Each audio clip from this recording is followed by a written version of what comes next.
माँ बाप का दिल कभी मत दुखाना। हेलो माँ, मैं मोहन बोल रहा हूँ। कैसी हो माँ? मैं ठीक हूँ बेटे। ये बताओ तुम और बहू दोनों कैसे हो? हम दोनों ठीक हैं माँ। आपकी बहुत याद आती है। अच्छा सुनो माँ, मैं अगले महीने इंडिया आ रहा हूँ तुम्हें लेने। क्या? हाँ माँ, अब हम साथ ही रहेंगे। पूजा कह रही है माँ जी को अमेरिका ले आओ, वहाँ अकेली बहुत परेशान हो रही होंगी। हेलो, सुन रही हो माँ? हाँ हाँ बेटे। बूढ़ी आंखों से खुशी की आंसुओं की धारा बहने लगी। बेटे और बहू का प्यार नस नस में दौड़ने लगा। जीवन के 80 साल गुजर चुकी विमला ने जल्दी से अपने पल्लू से आंसू पोंछे और बेटे से बात करने लगी। पूरे 5 साल बाद बेटा घर आ रहा था। बूढ़ी विमला ने मोहल्ले भर में दौड़ दौड़ कर ये खबर सबको सुना दी।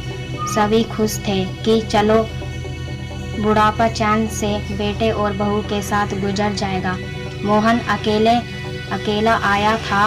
उसने कहा कि माँ, हमें जल्दी ही वापस जाना है, इसलिए जो भी रुपया पैसा किसी से लेना है वो लेकर रख लो, और तब तक मैं किसी प्रॉपर्टी डीलर से मकान की बात करता हूँ। मकान? माँ ने पूछा। हाँ माँ, अब ये मकान बेचना पड़ेगा, वरना कौन इसकी देखभाल करेगा? हम सब तो अमेरिका में ही रहेंगे। बूढ़ी आंखों से मकान के कोने कोने को ऐसे निहारा जैसे किसी अबोध बच्चे को सहला रही हो। आनन फानन और औने पौने दाम में मोहन ने मकान बेच दिया। विमला देवी ने जो जरूरी सामान समेटा जिससे उनको बहुत ज़्यादा लगाव था। मोहन टैक्सी मंगवा चुका था। एयरपोर्ट पहुंचकर मोहन ने कहा, माँ तुम यहाँ बैठो, मैं अंदर जाकर सामान की जांच और बोर्डिंग और वीज़ा का काम निपटा लेता हूँ। ठीक है बेटे। विमला देवी वहीं पास की बेंच पर बैठ गई। काफ़ी समय बीत चुका था।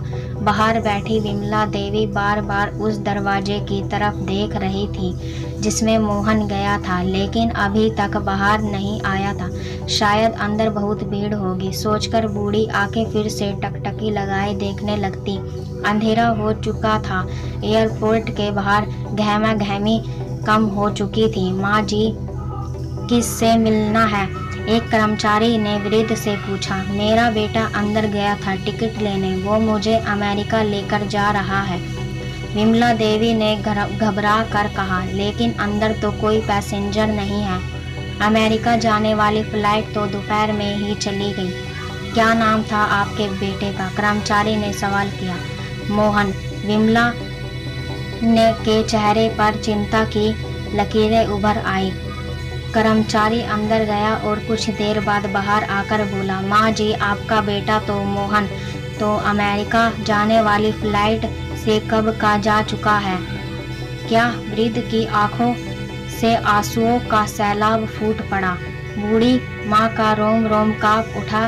किसी तरह वापस घर पहुंची जो अब बिक चुका था। रात में घर के बाहर चबूतरे पर ही सो गई।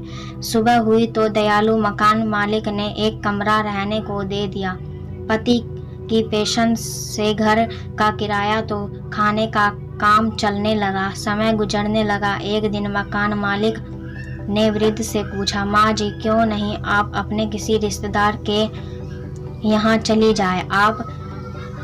आपकी उम्र भी बहुत हो गई है, अकेली कब तक रह पाएंगी? हाँ चली तो जाऊं, लेकिन कल तो मेरा बेटा आया तो यहाँ फिर कौन उसका ख्याल रखेगा?